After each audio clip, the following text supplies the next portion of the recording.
कौन है जो बॉब मार्ले को नहीं जानता। वो तो इतिहास के सबसे मशहूर रेगे सिंगर्स में से एक हैं। लेकिन दुनिया भर में मशहूर होने से पहले उनकी जिंदगी की शुरुआत जमैका के एक छोटे से इलाके में हुई थी। रॉबर्ट नेस्टा मार्ले का जन्म 6 फरवरी 1945 को 9 माइल सेंट एन जमैका में हुआ था। वो अपनी मां सेडेला मार्ले के साथ बड़े हुए।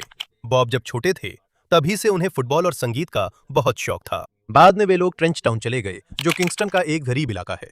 किंगस्टन जमैका की राजधानी है। वहीं पर उन्हें संगीत का और भी ज्यादा शौक हो गया, क्योंकि वे अलग अलग ध्वनियों और स्थानीय संगीतकारों से घिरे रहते थे। 1960 के शुरुआती दौर में बॉब ने बोनी वेलर और पीटर टॉश के साथ एक ग्रुप बनाया। इस ग्रुप ने कई नाम बदले, लेकिन बाद में ये द वेलर्स के नाम से मशहूर हुआ।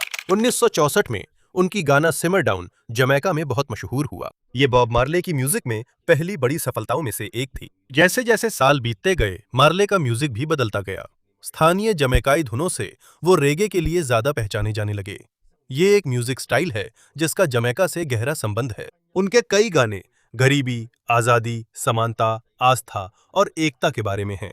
इसी वजह से वो सिर्फ एक गायक नहीं बने, कई लोगों के लिए वो आम लोगों की आवाज भी बने, जो मुश्किलें और अन्याय झेल रहे थे। 1970 के दशक तक बॉब मार्ले और द वेलर्स अलग अलग देशों में मशहूर हो चुके थे। उनका दर्शक वर्ग बढ़ा और वे और भी लोकप्रिय हो गए। उन्होंने दुनिया के अलग अलग हिस्सों में टूर करना शुरू किया। मार्ले अपनी सक्रियता के लिए भी जाने जाते थे। उन्हें दौड़ना पसंद था और फुटबॉल खेलना भी बहुत पसंद था। इसलिए बहुत से लोग जो उन्हें देखते थे उन्हें मजबूत और स्वस्थ मानते थे। लेकिन 1977 में उनके दाहिने पैर के बड़े अंगूठे में एक समस्या दिखाई दी। शुरुआत में इसे फुटबॉल की चोट से जुड़ा हुआ समझा गया। जब डॉक्टरों ने उनकी जांच की तो पता चला कि उन्हें एक्रल लेंटिजिनस मेलानोमा है, जो त्वचा के कैंसर का एक दुर्लभ प्रकार है, जो नाखून के नीचे या तलवे पर हो सकता है। डॉक्टरों ने सलाह दी कि कैंसर के फैलाव को रोकने के लिए प्रभावित उंगली को हटा दिया जाए। मार्ले ने पूरी उंगली काटने के लिए सहमति नहीं दी। इसके बजाय उन्होंने केवल प्रभावित हिस्से को हटवाया और अपना जीवन और संगीत करियर जारी रखा। आने वाले वर्षों में वो लगातार रिकॉर्डिंग करते रहे और टूर करते रहे। 1980 तक मार्ले दुनिया के सबसे प्रसिद्ध रेगे कलाकारों में से एक बन गए थे। उस साल सितंबर में उन्होंने न्यूयॉर्क के मेडिसन स्क्वायर गार्डन में परफॉर्म किया। लेकिन उन कॉन्सर्ट्स के बाद कुछ गंभीर हुआ। 21 सितंबर 1980 को जब मार्ले सेंट्रल पार्क में जॉगिंग कर रहे थे तो वो अचानक गिर पड़े। उन्हें जांच के लिए अस्पताल ले जाया गया। वहीं पता चला कि उनके पैर में जो कैंसर कुछ साल पहले पाया गया था, वो अब उनके शरीर के दूसरे हिस्सों में, उनके दिमाग और फेफड़ों तक फैल चुका है। अपनी हालत के बावजूद मार्ले ने तुरंत रुकना नहीं चुना। सिर्फ 2 दिन बाद 23 सितंबर 1980 को उन्होंने पिट्सबर्ग में परफॉर्म किया। उस रात उन्हें देखने आए ज्यादातर लोग नहीं जानते थे कि वही बॉब मार्ले का आखिरी कॉन्सर्ट होने वाला है। सितंबर 1980 में बॉब मार्ले के आखिरी कॉन्सर्ट के बाद यह साफ हो गया था कि उनकी हालत अब गंभीर हो चुकी है। लेकिन रुको, चलो थोड़ी देर के लिए बात को थोड़ा मोड़ते हैं, क्योंकि मार्ले की जिंदगी में यह बिंदु भी बहुत अहम है। उनकी जिंदगी में एक बहुत महत्वपूर्ण घटना है जिसे याद करना जरूरी है। 1976 में जमैका में जबरदस्त राजनीतिक संघर्ष चल रहा था। 2 मुख्य राजनीतिक पार्टियां, पीपल्स नेशनल पार्टी (पीएनपी) और जमैका लेबर पार्टी (जेएलपी) एक दूसरे की विरोधी थीं। जैसे जैसे चुनाव नजदीक आ रहे थे, देश के कुछ हिस्सों में हिंसा भी बढ़ती जा रही थी। बॉब मार्ले बहुत मशहूर और प्रभावशाली थे, इसलिए बहुत से लोग जानना चाहते थे कि वह किस पक्ष का समर्थन करेंगे। लेकिन मार्ले किसी भी राजनीतिक पार्टी का पक्ष नहीं लेना चाहते थे। वो अपनी म्यूजिक का इस्तेमाल लोगों को एकजुट करने के लिए करना चाहते थे। इसलिए उन्होंने दिसंबर 1976 में फ्री स्माइल जमैका कॉन्सर्ट में परफॉर्म करने के लिए हाँ कहा। यह कॉन्सर्ट जमैका में तनाव और झगड़े को कम करने में मदद के लिए था। लेकिन कॉन्सर्ट की घोषणा के बाद सरकार ने चुनाव की तारीख तय कर दी। इस वजह से कुछ लोगों ने सोचा कि मार्ले प्रधानमंत्री माइकल मैनली की पीएनपी पार्टी का समर्थन कर रहे हैं, जबकि मार्ले पहले ही कह चुके थे कि उनका कॉन्सर्ट कोई राजनीतिक पार्टी का इवेंट नहीं है। और कॉन्सर्ट से 2 दिन पहले जब मार्ले अपने किंगस्टन वाले घर में रिहर्सल कर रहे थे, तभी अचानक कुछ हथियारबंद लोग अंदर घुसे और गोलियां चला दी। मार्ले को गोली लगी, उनकी पत्नी रीटा और उनके मैनेजर डॉन टेलर को भी गोली लगी। वे सभी बच गए। यह भी साबित नहीं हो पाया कि हमले का आदेश किसने दिया था। इसलिए किसी भी राजनीतिक पार्टी को निश्चित रूप से जिम्मेदार नहीं ठहराया जा सकता। चोटिल होने के बावजूद मार्ले 2 दिन बाद स्माइल जमैका कॉन्सर्ट में शामिल हुए। उन्होंने बहुत बड़ी भीड़ के सामने परफॉर्म किया, जैसा कि उन्होंने वादा किया था। इसके बाद वह जमैका छोड़कर लंदन चले गए, जहां उन्होंने अपना म्यूजिक बनाना जारी रखा। क्योंकि हमले के दौरान मार्ले को गोली लगी थी, बाद में ऐसी अटकलें लगाई गईं कि शायद उनकी पुरानी चोट का 1980 में उनके गिर पड़ने से कोई संबंध हो सकता है। लेकिन मेडिकल जांच में इससे भी स्पष्ट कारण सामने आया। 1977 में उनके पैर में पहली बार जो कैंसर पाया गया था, वो उनके पूरे शरीर में फैल चुका था। सितंबर 1980 में जब वह सेंट्रल पार्क में दौड़ते हुए गिर पड़े, तो डॉक्टरों ने देखा कि मेलानोमा उनके दिमाग, फेफड़ों और शरीर के अन्य हिस्सों तक फैल चुका है। जब कैंसर दिमाग में फैल जाता है, तो यह दिमाग के सामान्य कामकाज को प्रभावित कर सकता है और कमजोरी, देखने में समस्या, शरीर पर नियंत्रण खोना और दौरे पड़ने जैसी समस्याएं पैदा कर सकता है। यही ज्यादा स्पष्ट कारण है कि मार्ले दौड़ते समय अचानक क्यों गिर पड़े। उन्होंने न्यूयॉर्क में इलाज कराना शुरू किया। इसमें कुछ ट्यूमर को छोटा करने के लिए रेडिएशन भी शामिल था, लेकिन उनका कैंसर एडवांस्ड स्टेज में था और ये शरीर के कई हिस्सों में फैल चुका था। मार्ले अपनी रस्ताफेरियन मान्यताओं के तहत मारिवाना पीने के लिए भी जाने जाते थे, क्योंकि उनके फेफड़ों में भी कैंसर था। इसलिए यह सोचना स्वाभाविक है कि बीमारी की वजह धूम्रपान है। लेकिन उनकी डायग्नोसिस से पता चला कि फेफड़ों का कैंसर मेलानोमा का हिस्सा था, जो फैल चुका था। इसलिए मार्ले को मारने वाली बीमारी फेफड़ों के कैंसर के रूप में शुरू नहीं हुई थी। और जैसे जैसे इलाज चलता रहा, मार्ले का शरीर कमजोर होता गया और वो अपना म्यूजिक टूर जारी रखने में असमर्थ हो गए। इस समय उनकी हालत बहुत गंभीर थी, लेकिन वो अभी भी हार मानने को तैयार नहीं थे। 1980 के आखिर में वो जर्मनी गए ताकि डॉक्टर जोसेफ आई इजल्स के इलाज को आजमा सकें, जो एक जर्मन डॉक्टर थे और वैकल्पिक कैंसर उपचारों के लिए जाने जाते थे। एसिल्स की बवेरिया स्थित क्लिनिक में मार्ले को एस्प्रेसो दिया गया। अन्य प्रयोगात्मक उपचार भी किए गए, जिनका उद्देश्य उनके शरीर और इम्यून सिस्टम को कैंसर के खिलाफ मजबूत बनाना था। लेकिन इन तरीकों से एडवांस्ड कैंसर को ठीक करने की कोई पुष्टि नहीं हुई है। मार्ले कुछ महीनों तक जर्मनी में रहे, जबकि उनकी हालत लगातार बिगड़ती रही। जो आदमी पहले लगभग हर दिन फुटबॉल खेलता था, अलग अलग देशों में टूर करता था और स्टेज पर हजारों लोगों का सामना करता था, वो धीरे धीरे अपनी ताकत खोता जा रहा था। लेकिन भले ही उनका शरीर कमजोर हो गया था, वह बीमारी से लड़ने की कोशिश करते रहे। इस बिंदु पर सवाल ये नहीं था कि क्या वह तुरंत स्टेज पर वापस आ पाएंगे। इससे भी बड़ा सवाल यह था कि क्या उनके शरीर के महत्वपूर्ण हिस्सों में फैल चुके कैंसर को रोका जा सकता है। 6 फरवरी 1981 को बॉब मार्ले 36 साल के हो गए थे। वह अभी भी जर्मनी में थे और लगातार इलाज करवा रहे थे, लेकिन कई महीनों के इलाज के बावजूद उनका कैंसर लगातार बढ़ता ही जा रहा था। उन पर कई तरह के वैकल्पिक इलाज भी आजमाए गए, जिनमें ओजोन थेरेपी भी शामिल थी। लेकिन इस बात का कोई ठोस वैज्ञानिक प्रमाण नहीं है कि ओजोन कैंसर का इलाज कर सकता है। जैसे जैसे हफ्ते बीतते गए, मार्ले का शरीर और भी कमजोर होता गया। मई 1981 में उन्होंने फैसला किया कि वह जमैका लौट जाएंगे ताकि अपने परिवार के साथ रह सकें। लेकिन जब वह हवाई जहाज से यात्रा कर रहे थे, उनकी हालत और भी ज्यादा बिगड़ गई। उन्हें जमैका पहुंचने से पहले मायामी, फ्लोरिडा में रुकना पड़ा। मार्ले को सीडर्स ऑफ लेबनन हॉस्पिटल ले जाया गया। उस समय तक उनके शरीर में कैंसर बहुत फैल चुका था और इलाज से बीमारी को रोका नहीं जा सकता था। 11 मई 1981 को बॉब मार्ले का मायामी में निधन हो गया। वह केवल 36 साल के थे। उनकी मृत्यु का मुख्य कारण मेलानोमा था, जो उनके शरीर के महत्वपूर्ण हिस्सों में फैल गया था। उनकी मृत्यु के 10 दिन बाद जमैका सरकार ने उन्हें राजकीय अंतिम संस्कार दिया। हजारों लोग अंतिम सम्मान देने के लिए उपस्थित हुए। देश के प्रमुख राजनीतिक नेताओं ने भी भाग लिया, जिनमें प्रधानमंत्री एडवर्ड सीगा और पूर्व प्रधानमंत्री माइकल मैनली शामिल थे। मार्ले को 9 माइल जमैका में दफनाया गया, वही जगह जहां उनका जन्म हुआ था।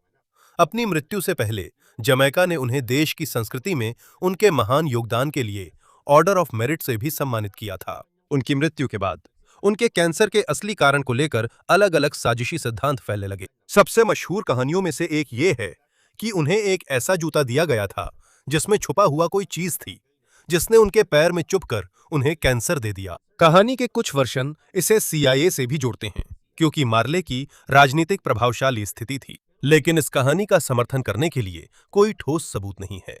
मार्ले का मेलानोमा एक जानी पहचानी मेडिकल स्थिति है, जिसे एक्रल लेंटिजिनस मेलानोमा कहा जाता है। ये नाखून के नीचे, हथेली पर या तलवे पर उग सकता है। इसके लिए जहर, चोट या कोई गुप्त हमला होना जरूरी नहीं है। इस तरह का मेलानोमा दुर्लभ होता है, लेकिन यह वह प्रकार का मेलानोमा है जो गहरे रंग की त्वचा वाले लोगों में अन्य प्रकार के मेलानोमा की तुलना में अधिक बार देखा जाता है। इसलिए बॉब मार्ले की मृत्यु का सबसे स्पष्ट स्पष्टीकरण मेडिकल है, कोई साजिश नहीं। उनके बड़े पैर के अंगूठे में सबसे पहले जो कैंसर देखा गया था, वो बाद में उनके शरीर के अन्य हिस्सों में फैल गया। ये भी कहने के लिए पर्याप्त सबूत नहीं है कि साधारण फुटबॉल चोट ही इसका कारण थी। ज्यादा संभावना है कि चोट की वजह से ही उंगली की समस्या का पता चला। ये मेलानोमा बनने का कारण नहीं था। ये भी नहीं कहा जा सकता कि मार्ले जरूर बच जाते अगर वो अंग काटने के लिए मान जाते। प्रभावित हिस्से को ज्यादा हटाना उस समय उनके लिए सुझाए गए इलाजों में से एक था, लेकिन ये जानने का कोई तरीका नहीं है कि अगर उन्होंने कोई और इलाज चुना होता तो क्या नतीजा होता।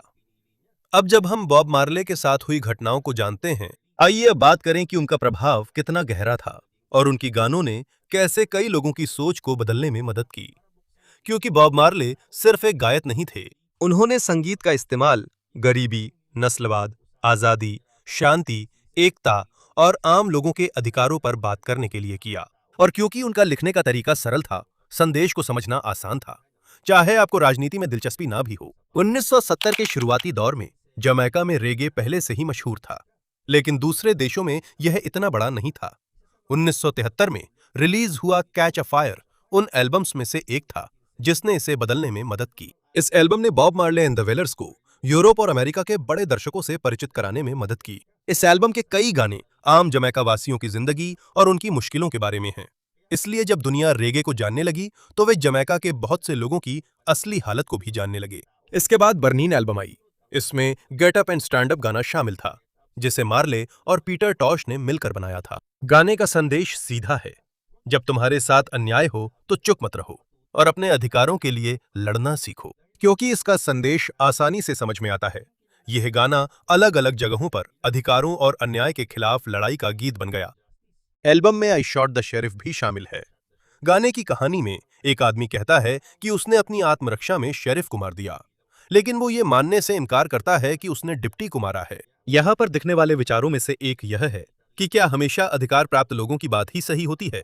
इस पर सवाल उठाया गया है। जब एरिक क्लैप्टन ने 1974 में इस गाने का अपना वर्जन बनाया और यह संयुक्त राज्य अमेरिका में नंबर 1 हिट बन गया, तो बॉब मार्ले के संगीत को और भी ज्यादा लोग जानने लगे। ये अंतर्राष्ट्रीय दर्शकों के बीच रेगे संगीत के फैलाव के लिए एक बहुत बड़ी मदद थी। एल्बम नॉटी ड्रेड में नो वुमेन नो क्राई गाना आया। यह कोई साधारण गाना नहीं है, यह रिश्तों के बारे में है। इसमें बॉब मार्ले ट्रेंच टाउन में बिताए गए कठिन जीवन को याद करते हैं। उन्हें वो समय याद आता है जब पैसे की कमी थी, लेकिन लोग एक दूसरे की मदद करते थे। इसका मुख्य संदेश ये है कि भले ही आज जीवन कठिन है, फिर भी उम्मीद है कि सब कुछ ठीक हो जाएगा। इसलिए बहुत से आम लोग इस गाने से आसानी से जुड़ पाएं। 1977 में मार्ले ने एक्सोडस रिलीज किया। इसका बड़ा हिस्सा उन्होंने लंदन में रहते हुए बनाया, जब वो कुछ समय के लिए जमैका से चले गए थे। शब्द एक्सोडस का मतलब है किसी कठिन स्थिति से निकलकर एक नई दिशा में जाना। इसका मार्ले के लिए आध्यात्मिक अर्थ भी था, क्योंकि ये उनकी रस्ताफेरियन आस्था से जुड़ा हुआ है। गाने एक्सोडस में लोगों को प्रेरित किया गया है कि वे आगे बढ़ें और ऐसी स्थिति में न रहें जो उनकी आजादी को रोकती है। इस एल्बम में वन लव भी शामिल है। इसका संदेश बहुत ही सरल है, लोगों का एकजुट होना उनके मतभेदों के कारण झगड़ने से कहीं बेहतर है। इसलिए ये मार्ले के सबसे प्रसिद्ध गानों में से एक बन गया, जो शांति और एकता के बारे में है। एक्सोडस एल्बम के सभी गाने राजनीतिक नहीं हैं। इस एल्बम में कुछ गाने प्यार और व्यक्तिगत जीवन के बारे में भी हैं। यह महत्वपूर्ण है क्योंकि इससे अलग अलग तरह के श्रोता बॉब मार्ले को सुनने लगे। कुछ लोग उनके समाज से जुड़े संदेशों में रुचि रखते हैं, लेकिन कुछ लोग सिर्फ इसलिए सुनते हैं क्योंकि उन्हें रेगे और लव सॉन्ग्स पसंद हैं। 1978 में जमैका में देखा गया कि बॉब मार्ले का प्रभाव कितना मजबूत है।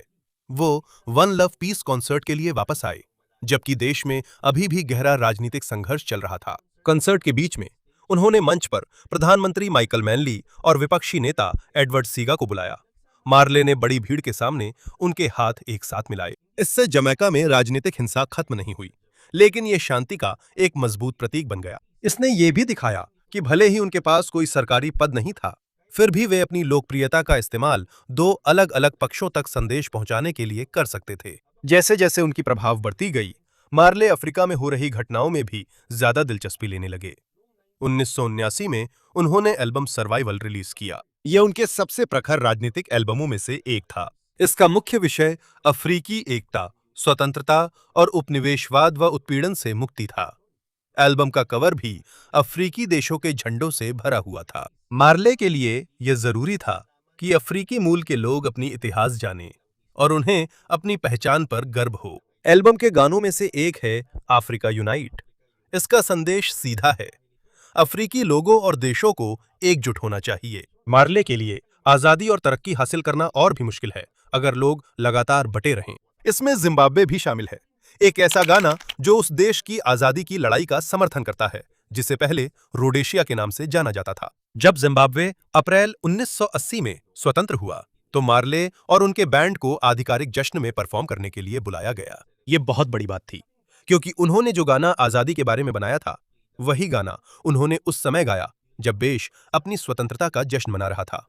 सर्वाइवल एल्बम में एम्बुश इन द नाइट भी शामिल है। ये गाना मार्ले पर 1976 में हुई फायरिंग से पूरी तरह जुड़ा हुआ है, लेकिन ये सिर्फ उसी हमले के बारे में नहीं है। ये भी बताया गया है कि राजनीति और प्रचार का इस्तेमाल कैसे लोगों को नियंत्रित करने के लिए किया जा सकता है और आम नागरिकों को एक दूसरे का दुश्मन बनाया जा सकता है। 1980 में मार्ले ने अपराइजिंग रिलीज किया, जो उनके जीवन काल में रिलीज हुआ आखिरी स्टूडियो एल्बम था। इसके कुछ हिस्से ज्यादा व्यक्तिगत और आध्यात्मिक हैं। सबसे यादगार गानों में से एक है रिडेम्पशन सॉन्ग। इसमें लगभग सिर्फ आवाज और एकॉस्टिक गिटार सुनाई देती है, लेकिन इसका संदेश बहुत शक्तिशाली है। यह गाना मन की आजादी के बारे में है। इसका मकसद यह है कि सिर्फ शरीर का आजाद होना काफी नहीं है, खुद के लिए सोचना भी जरूरी है और अपने दिमाग को डर या गलत विश्वासों के काबू में मत आने दो। इसके अलावा कुड यू बी लव्ड भी है, जो ज्यादा जोशीला है और जिस पर आसानी से डांस किया जा सकता है। लेकिन इस खुश मिजाज धुन के पीछे इसमें एक संदेश है कि खुद के प्रति सच्चे रहो और उन लोगों के दबाव में मत आओ जो तुम्हें सिर्फ इसलिए बदलना चाहते हैं ताकि वे तुम्हें स्वीकार कर सकें। थ्री लिटिल बर्ड्स भी है, जो उनकी सबसे सरल उम्मीद भरी गानों में से एक है। इसका संदेश है कि परेशानियों और डर को खुद पर हावी मत होने दो, क्योंकि हर मुश्किल वक्त हमेशा के लिए नहीं होता। इसीलिए आज भी ये गाना बहुत से लोगों के लिए सुकून देने वाला गीत बना हुआ है। मार्ले के कुछ गाने सीधे तौर पर नस्ल भेद के मुद्दे को भी उठाते हैं। इसका सबसे स्पष्ट उदाहरण वॉर है। इसके बोल इथियोपियाई सम्राट हाइली सेलासी के एक भाषण से लिए गए हैं। मुख्य संदेश ये है कि जब तक लोगों को उनकी त्वचा के रंग के आधार पर ऊंचा या नीचा समझा जाता है, तब तक असली शांति नहीं आ सकती। जब कई देशों में नस्लीय भेदभाव बहुत प्रबल था, ऐसे समय में एक जमैकन कलाकार से आया ये संदेश, जिसे पूरी दुनिया सुन रही थी, बहुत शक्तिशाली था। यहीं पर दिखता है कि बॉब मार्ले का प्रभाव क्यों अलग था। वो संगीत का इस्तेमाल सिर्फ लोगों को यह बताने के लिए नहीं करते थे कि उन्हें क्या सोचना चाहिए। अक्सर वो इसका इस्तेमाल सवाल उठाने के लिए करते थे। नस्लवाद क्यों है? क्यों कुछ लोगों के पास आजादी नहीं है? क्यों कुछ लोग बहुत गरीब हैं जबकि कुछ बहुत अमीर हैं? राजनीति की वजह से लोग इतनी आसानी से क्यों झगड़ पड़ते हैं? और क्यों कभी-कभी हम दूसरों को यह तय करने देते हैं कि हमें क्या मानना चाहिए? जब कोई गाना आपको उन चीजों के बारे में सोचने पर मजबूर कर देता है जिन्हें आपने पहले कभी नजरअंदाज किया था, तो वो सिर्फ मनोरंजन से कहीं आगे बढ़ जाता है। और यही मार्ली का सबसे बड़े योगदानों में से एक था। उसने रेगे का इस्तेमाल एक माध्यम के रूप में किया ताकि मुश्किल मुद्दों को आसान तरीके से लोगों तक पहुंचाया जा सके। बॉब मार्ली ने रेगे की शुरुआत नहीं की थी, उससे पहले भी कई जमैकन संगीतकार इसे बजा रहे थे, लेकिन वही एक सबसे अहम वजह बना जिसकी वजह से रेगे पूरी दुनिया में मशहूर हुआ। जैसे जैसे वो मशहूर हुआ, वैसे वैसे जमैका, उसकी संस्कृति और रस्ताफेरियन मूवमेंट भी ज्यादा पहचाने जाने लगे। अपने कॉन्सर्ट्स और एल्बम्स के जरिए रेगे यूरोप, अमेरिका, अफ्रीका और बाद में लगभग पूरी दुनिया में पहुंच गया। रेगे ने रॉक, पंक, हिप हॉप और पॉप जैसी दूसरी म्यूजिक शैलियों को भी प्रभावित किया। आने वाली पीढ़ियों के कई कलाकारों ने मार्ले की धुन और संदेश से प्रेरणा ली, लेकिन उन्होंने सिर्फ म्यूजिक इंडस्ट्री को ही प्रभावित नहीं किया, उन्होंने इस बात में भी मदद की कि ज्यादा लोग उपनिवेशवाद के इतिहास, अफ्रीकी स्वतंत्रता, नस्लवाद और जमैका में राजनीतिक संघर्ष में रुचि ले। कुछ श्रोताओं ने पहली बार जिम्बाब्वे के बारे में उनके गाने की वजह से सुना। कुछ लोग पहली बार रस्ताफेरियन विश्वासों में उनकी म्यूजिक की वजह से रुचि लेने लगे, और कुछ लोग ऐसे भी थे जिन्होंने सुने गए संदेशों की वजह से नस्लीय असमानता के बारे में सवाल पूछना शुरू किया। इसलिए बॉब मार्ले के प्रभाव की असली ताकत सिर्फ उनके बेचे गए एल्बम्स की संख्या से नहीं मापी जा सकती। ये ज्यादा इस बात में दिखती है कि उनकी सोच कितने लोगों तक पहुंची। कोई व्यक्ति पहले सिर्फ इसलिए सुन सकता है क्योंकि उसे रेगे बीट पसंद है, लेकिन बाद में वो ये भी देख सकता है कि गाना असल में आजादी, नस्लवाद, गरीबी या शांति के बारे में है। इस तरह संगीत एक पुल बन जाता है जिससे किसी गंभीर समस्या को उस इंसान तक पहुंचाया जा सकता है जो शायद कभी लंबा राजनीतिक भाषण नहीं सुनेगा या इसके बारे में कोई किताब नहीं पढ़ेगा। और यही वजह है कि बॉब मार्ले का संगीत आज भी प्रासंगिक है, भले ही वो अब हमारे बीच नहीं है। समय बदल गया है, लेकिन अब भी नस्लवाद, युद्ध, गरीबी, भेदभाव और राजनीतिक विभाजन मौजूद हैं। इसीलिए आज की नई पीढ़ी भी उनके गानों के कई संदेशों को समझ पाती है। बॉब मार्ले का जीवन बहुत छोटा था, लेकिन उस समय के भीतर उन्होंने रेगे संगीत को जमैका से अंतर्राष्ट्रीय बाजार तक पहुंचा दिया। सबसे महत्वपूर्ण बात यह है कि उन्होंने दिखाया कि संगीत का इस्तेमाल सिर्फ लोगों का मनोरंजन करने के लिए ही नहीं, बल्कि समझाने, सवाल उठाने और ताकत देने के लिए भी किया जा सकता है। वो कभी राष्ट्रपति या सरकारी नेता नहीं बने, उनकी अपनी कोई सेना नहीं थी और ना ही कोई राजनीतिक पद था, लेकिन अपनी आवाज और गानों के जरिए उन्होंने करोड़ों लोगों तक शांति, आजादी, समानता और एकता का संदेश पहुंचाया। और यही वजह है कि आज भी सिर्फ बॉब मार्ले का नाम ही नहीं, बल्कि उनकी म्यूजिक में डाले गए विचार भी दुनिया को याद हैं और जिंदा हैं।